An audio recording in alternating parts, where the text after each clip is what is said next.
Hi,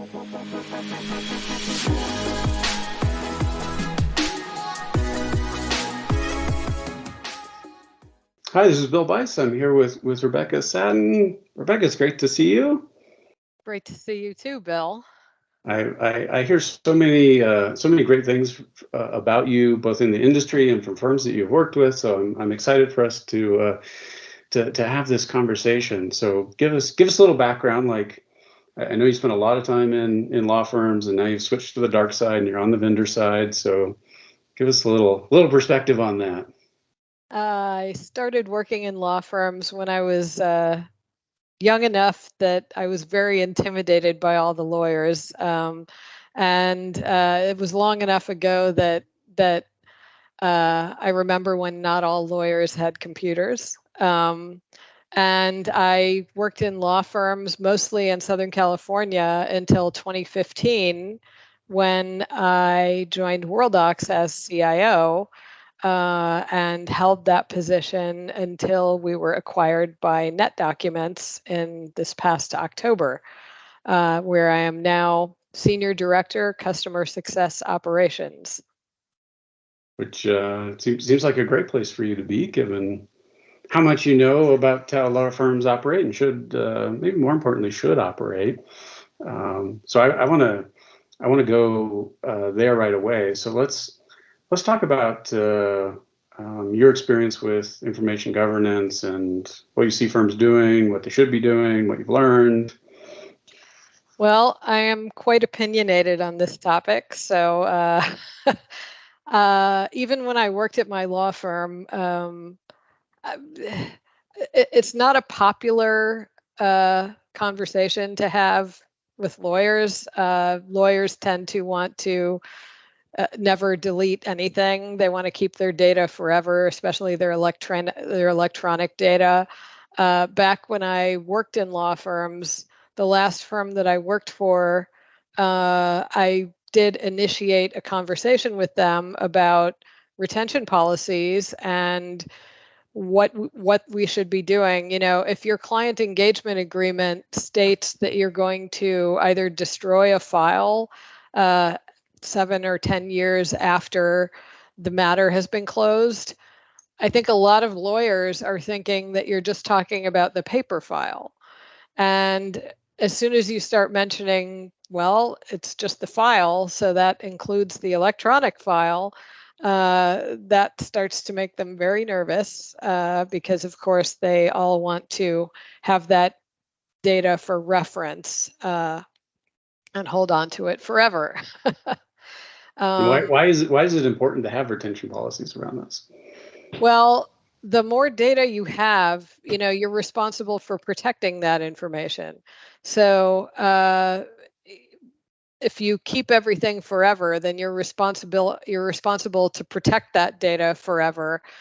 These days, I mean, back in 2015 and before, when I was having those conversations, the regulatory climate wasn't quite what it is now. And now, especially where I used to live in Southern California, you know, there's GDPR, there's CCPA.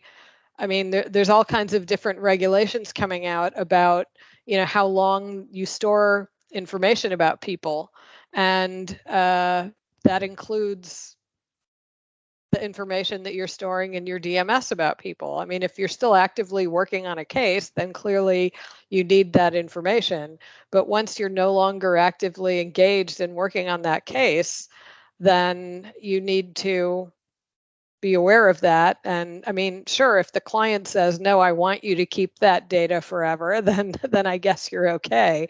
But I don't know how many clients are going to say that, because, again, wherever their data exists, it's at risk unless it's being properly protected.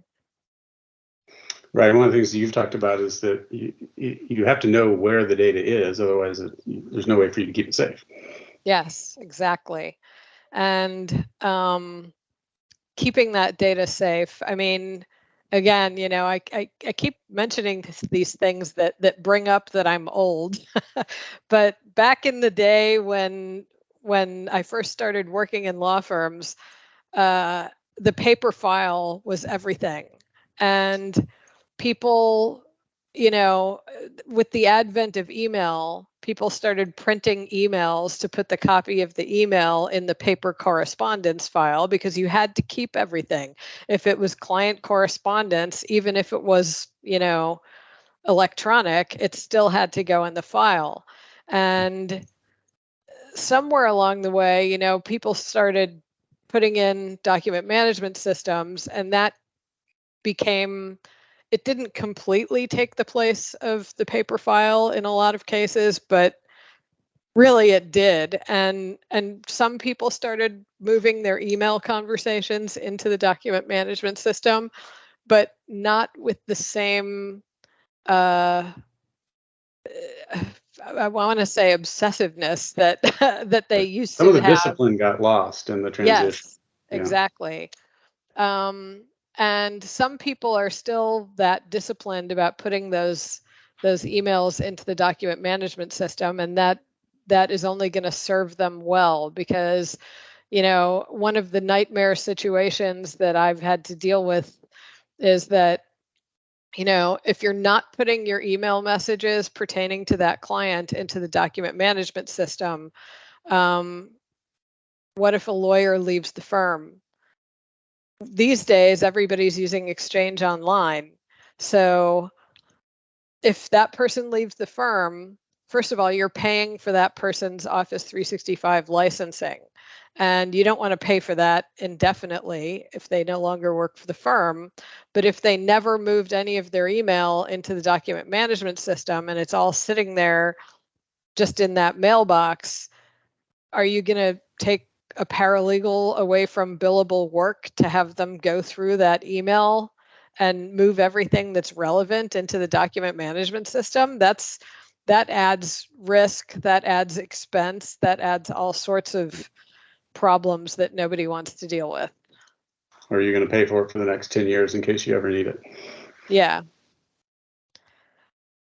Not to mention the just the general, I mean, there might be data in that mailbox for cases that have been closed for 7 or 10 or more years. So, which you don't really want hanging around all that time. yes. So you when we were talking earlier, you mentioned, people don't like to talk about it, but law firms also get sued. Yes. And so these retention policies are really important in terms of it applies to what's discoverable. Yes, and I've also seen situations where, lawyers have to produce, even if the firm is not sued, they might just be like a third party in an ongoing case, and they still might have to produce some of their information. And I remember a couple of partners in that situation at a firm where I worked at one point, where one of them was super organized and he had emails that were in the document management system, and he had some emails that were still in Outlook that he hadn't moved yet, but they were in a folder for that case, and all of those emails were in that folder. And the other partner was one of those people who, I would say, I can't really say this in any way other than to just say it. Basically, he had an inbox that just had like 350,000 items in it and no folders. And the other partner shamed him for not being organized, and he said, "I'll take care of it. I'm on it. I'm going to find everything." And but it just put more work on him when he should have been billing on something else instead of on this situation. And so the more you do not keep your data organized and in a document management system, the more you're putting yourself at risk like that. I actually just met a Worldox customer, a Worldox user at ALA last week, who was talking about how he has a very small firm, and the fact that all of their data is very organized and saved in a document management system has made him more competitive because he can find everything so quickly. And if he's dealing with another firm of the same size on the other side, they often have trouble finding their information because their data is not in a document management system. So yeah, it's a huge competitive advantage, whatever the size of your firm is, to do that. What have you seen work well for a firm that really wants to be good at using their DMS? Well, I think certainly the commitment to storing everything there has to come from the top. The leaders of the firm need to make sure everybody in the firm understands what goes in the DMS and why it's important, because the security of your information is not just the responsibility of the person at the top, it's the responsibility of everybody at the firm. And so I would agree that buy-in from the top for any kind of technology adoption is sort of it's almost table stakes. Rarely can you get something to work without it. Definitely. I mean, there's exceptions that prove the rule, but it's so I'm much sure easier. We've both seen people try to get things to work without buy-in from the top too, and it often doesn't go very well. So no, it is so much harder, and my second rule for that is that you've got to meet people where they're at, and so if you want attorneys to use it, you better start in Outlook as a jumping off point, or otherwise you're never going to get there. Yes, and everybody is very attached to Outlook. Well, it's kind of for better or worse, but we used to have these discussions about who's going to win the attorney desktop, and of course it was won a long time ago, and there really is no competition. Yep. Although I think Teams is starting to, well, I mean, it's still Microsoft, but at least for internal communication, I see a lot of firms of a certain size, especially with the pandemic, and everybody was working remotely. Teams became of primary importance once that happened. Yeah, it's come on strong, and I live in Outlook and Teams. I really like having the internal communication in Teams and external in Outlook to the extent that you can get that discipline in place. What does Teams do for your view on information governance? Well, because it's part of the Office 365 universe, you have the advantage of having all of the controls in the security and compliance component of that product. So it's definitely something that you can lock down. Although, again, based on the size of the firms, I know a lot of large firms were really reluctant to use Teams and are still reluctant to use Teams. And in fact, at LegalSec and at ALA, at a lot of different conferences, it seems like the larger the firm, the more likely they're not fully on Office 365 yet. They're still using on-premises Exchange servers, or they're in some hybrid situation. So I think in this sense, the smaller firms, I think, have adopted it much more quickly. But of course, Microsoft put greater restraints on the smaller firm. The larger firms, Microsoft allowed to continue with enterprise agreements and things like that, whereas smaller firms had less of a choice about what products they were going to use. So yeah, I'm certainly seeing a lot more movement in large firms to 365, and they have a ways to go to catch up with small firms and moving to the cloud and SaaS, but it's happening slowly but surely. So you've gone through the acquisition. You're part of NetDocuments now. So what's happening on that front for you, for Worldox customers? So let me start with the Worldox users. If if people have our Worldox on-premises products, there's really no change. We have the same support team, we have the same developers, and if we find bugs in the product, we're going to be fixing bugs. In fact, I think we have a patch coming out in the next week or two for the on-premises products and also for Worldox Web. So, if they have problems, they can continue to call Worldox technical support and talk to the same people that they've always talked to. The cloud, it's a little bit different. With Worldox Cloud, we do have a sunset date for that of September of this year. And, that makes perfect sense to me because NetDocuments is a cloud product. And why have two sort of competing cloud products under the umbrella of one company? So So those customers need to make a transition. But yes, there are Worldox customers that are running in the cloud that are hosted by somebody else. Oh, yes. If somebody's hosted by somebody else, then we consider them to be on-premises customers because they're still running the on-premises product, just hosted by another company. So yeah, that's nothing changes for those customers. So if you're a Worldox firm, you got to think about and it's hosted. You got to think about where it is in terms of whether this affects you or not. Yes, if it's hosted by Worldox and part of Worldox Cloud, then they need to be looking at their options. And there have been many that have chosen to migrate to NetDocuments.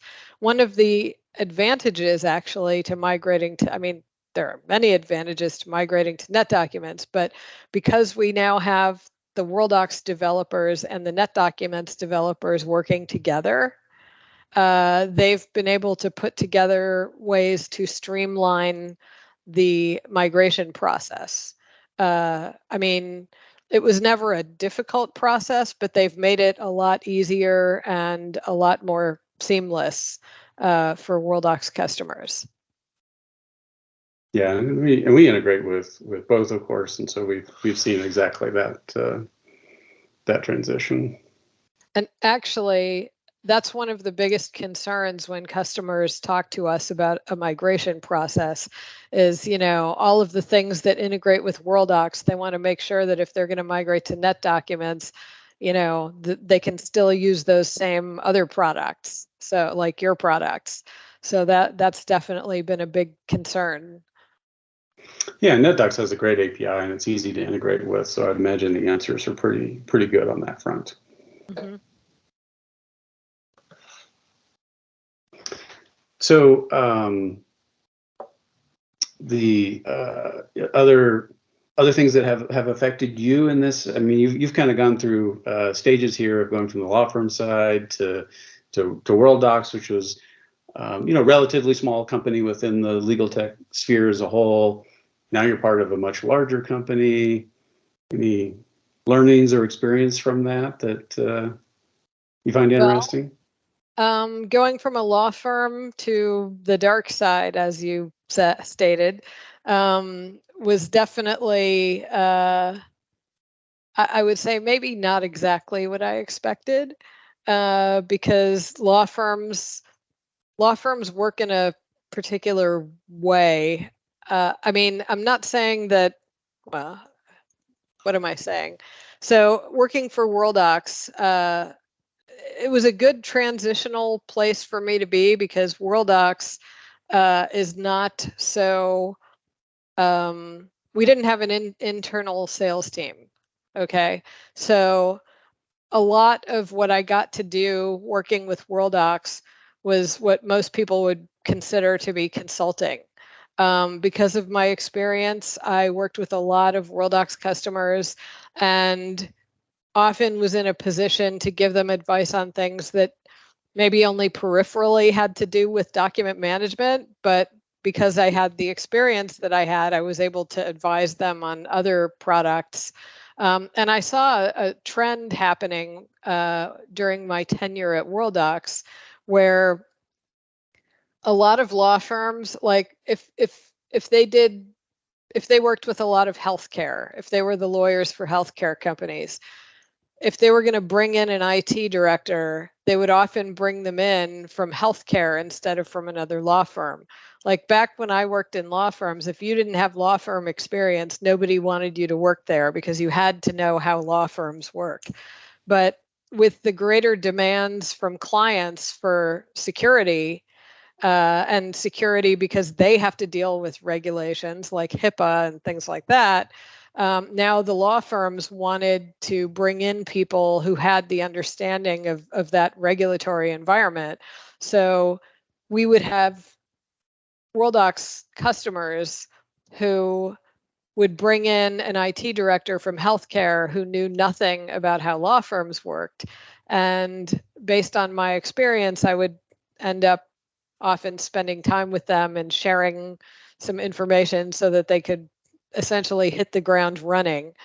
So that was an interesting trend that I saw working at Worldox.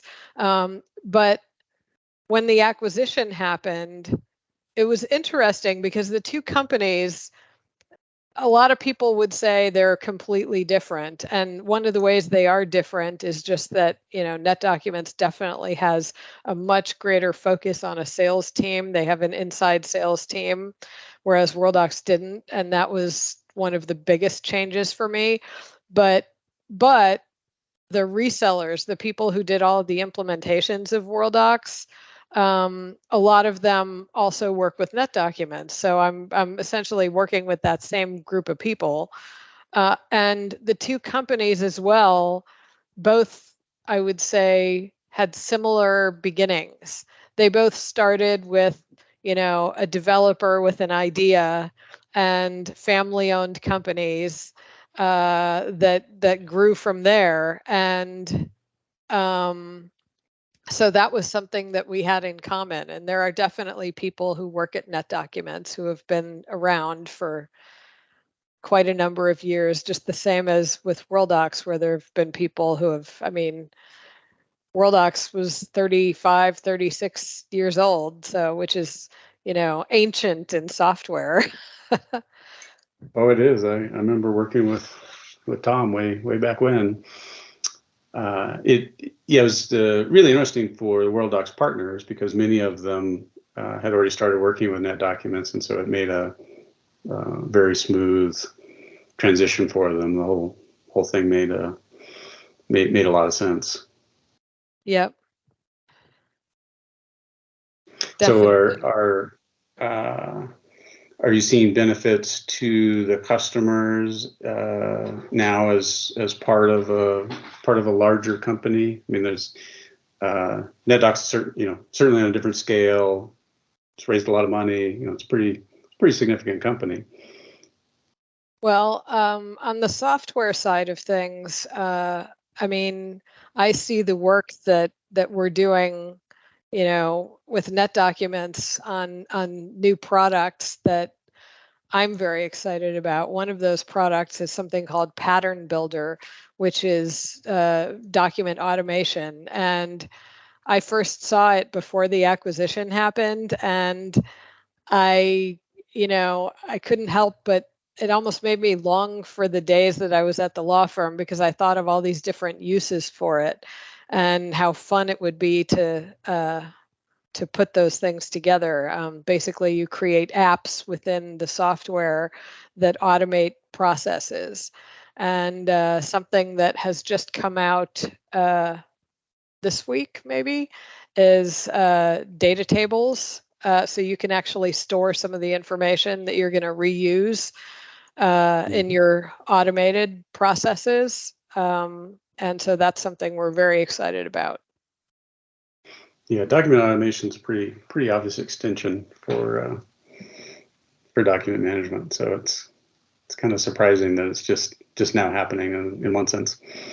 Well, on the other hand, it's something that a lot of the all-in-one systems have always had as a part of them. And so it definitely makes sense to me that it almost seems to me that it belongs in the document management side rather than the case management or time and billing side of things,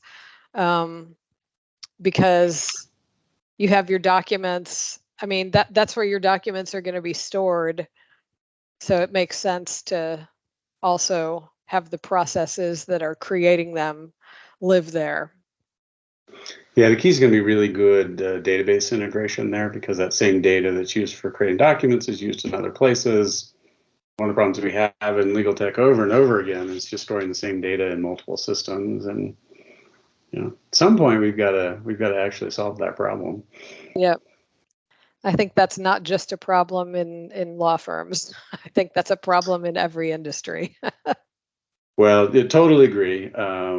Law firms, I do think, make the problem even worse. So I've done a lot of work in markets outside of law firms, and law firms just have a unique ability to make that challenging. Why do it and once it all when you can do it twice or 3 times? And it all makes sense. I mean, it's particularly the larger the firm gets, the more difficult it is to upgrade these well-established systems that have been on-premise, that are SQL-based, that have all these custom integrations built around them. It's it's a very tough problem to solve. Yeah, I think the magic words there are the custom integrations, because nobody likes using anything straight out of the box. So once it's customized, it's there pretty much for the duration. Right. Yeah. So it's part of why it's so much more difficult in larger firms to move to SaaS, because you have to account for all of those things. And part of the problem is the SaaS applications that are legal specific just need more time to mature. So like what you're talking about with Pattern Builder, that ability to create what are essentially custom workflows, that's a fairly new concept within SaaS applications in legal. And that's the better way to get custom things implemented for a firm, and then have an API wrapped around that so that you can integrate it with other pieces. So it makes a tremendous amount of sense, just a lot of effort to get there. Yeah. And I mean, it is, because it's a no code product, you don't necessarily need to have somebody in the IT department be the owner of it too. I mean, you can have somebody who is just, tech savvy, but they don't have to have development background or IT background, really. They just have to be a little bit tech savvy to be able to do it. So yeah, and you have practice management specialists who can apply development type process around it. You don't have to have the technical depth. I would argue that you still have to have the development process in order to get to the right end result, because otherwise you just end up with sort of no code workflow all over the place. But if you have the right process around it, you can scale the end results much more effectively. yes, actually, defining what you're trying to do before you actually start doing it is always helpful, but it's a step that's often skipped. That is the plain English version of what I was trying to say. Yes. Well put.